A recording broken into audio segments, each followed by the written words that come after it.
the New York Giants Sports Talk and Entertainment. It's No News Friday. Because there's no news. Let's be honest. Not a lot of news today. Not a lot going on until the Giants, of course, start camp on the 27th. So we're getting closer and closer every day. But we do have some things I want to talk about. Some interesting things. Maybe some breakout players, low-end free agents, Saquon Barkley and Evan Engram.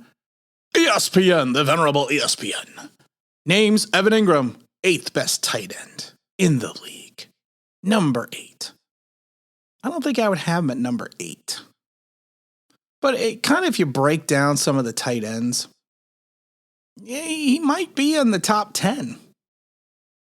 I mean, it's kind of interesting if you think about it. You know, we give Evan Engram a lot of shit on this channel, and I admit that freely, and I probably shouldn't curse, but we do. We give him a lot of crap.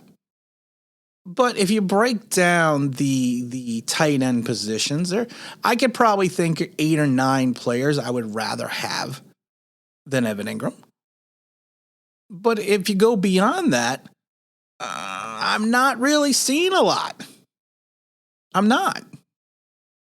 Yeah, he dropped 8 passes last year. One that was, you could say, directly led to the loss in against the Eagles. No, it's funny though. You can sometimes they always say, and I've said this, and I learned this in college. I learned this in the pros. They always say that one play does not determine the outcome of a game. You can never really put that on one player. But I'm going to tell you right now, you can in this case with Evan Engram against Philadelphia. He catches that pass, we win the game. They always say there's always plays all throughout the game that you could or should have made, and penalties that if you would have made, you would not have been in that situation that you put Evan Engram in to catch the ball. But his job as the tight end is to catch the ball. We're going to have a new sound effect, and I want to take a vote on it. Should it be King of the Almost Catch or Duke of the Almost Catch for Evan Engram? We're gonna work on that sound effect this weekend, get that done. Well, like I said, he did drop 8 passes last year. No other tight end dropped more than 5. So it's just one of those things. You know, it's an arbitrary list put out by the sports writers so they can have something to write about until training camp starts. Pro Football Focus also came out and put the Giants. It says, the headlines, Giants near the bottom in Pro Football Focus 2021 Power Rankings. I never understood how the hell you do power rankings in July before training camp even starts. How is that possible? Big Blue came up small again, ranked 26 out of 32 with a Super Bowl win probability of just 1%. Yeah, that's probably what they gave us in 2007 to 2011, but that's okay. Pro Football Focus is a joke. And I've said this a million times. If you read Pro Football Focus, you watch Pro Football Focus, you do anything with Pro Football Focus, please unsubscribe to this channel. Because you're a fucking idiot, and I don't want to deal with you. I'm in a rare mood today because I'm moving still, and the stress of the move is getting to me. So I have that honesty, the blatant honesty that just comes spewing out sometimes. I was thinking also about some low rent. I don't even like that word. Lower level free agents that the Giants can bring before camp. And we still need an edge. And people thought I was crazy when I said Olivier Vernon. I think Olivier Vernon would be a good fit. He's not going to come in that big contract. You got also a guy like Justin Houston. You know, he could play linebacker. He could play edge. I don't know if Duke Johnson is still out there. I think Duke Johnson's still available, the running back. Good kind of Saquon Barkley clone, but without the venerable ability that Saquon has. I think he could fill the need. And then I was thinking, is Quan Alexander, the linebacker, formerly the middle linebacker of Tampa Bay, is he still available? I think he's still available. He would be another guy that I could see coming in as a low end free agent or a veteran minimum free agent. I could see that. I could see that happening. But like I said, we need to fill this roster. You know what the problem is? We have to see exactly what we have with the Giants right now. And we have to wait till we get in the training camp, but you can't wait too long because you really do kind of have to bring in some of these guys sooner than later.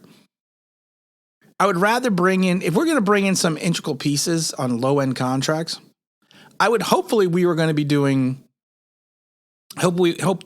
doing that now, so we can really, so we can really at this point in time get them acclimated to the system.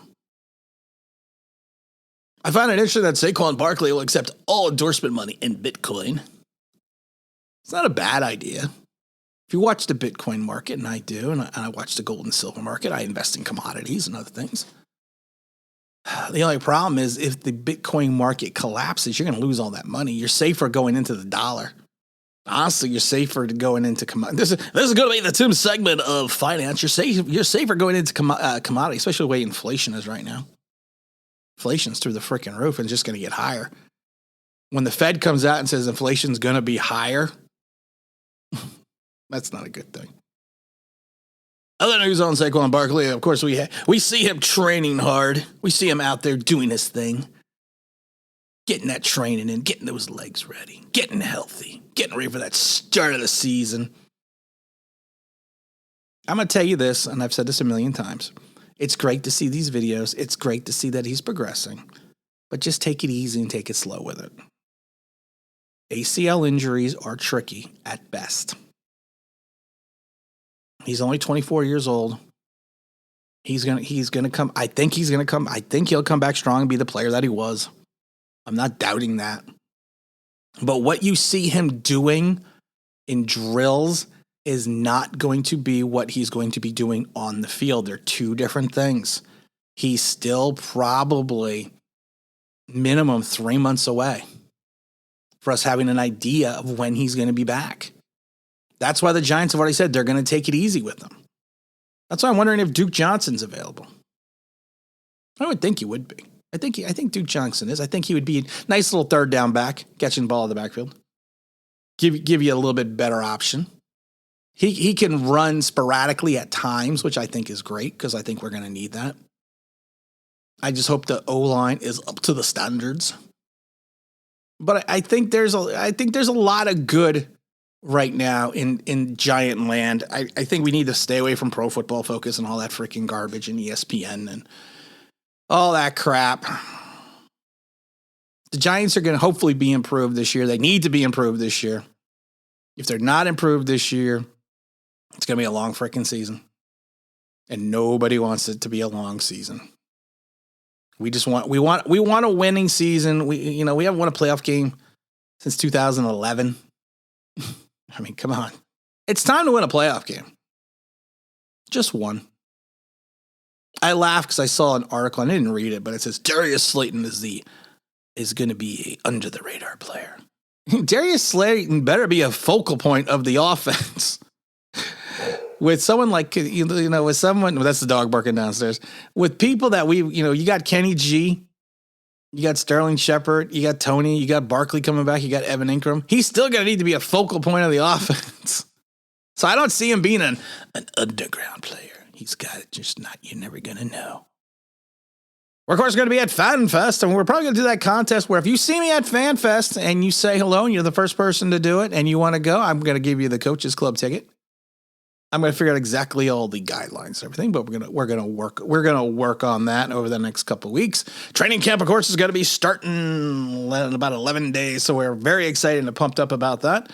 And again, this is Tim with Online Big Blue, bringing you the best in New York Giants sports talk and entertainment. And as always, if you could if you subscribe, ring that bell, you know what that means? That'd be awesome.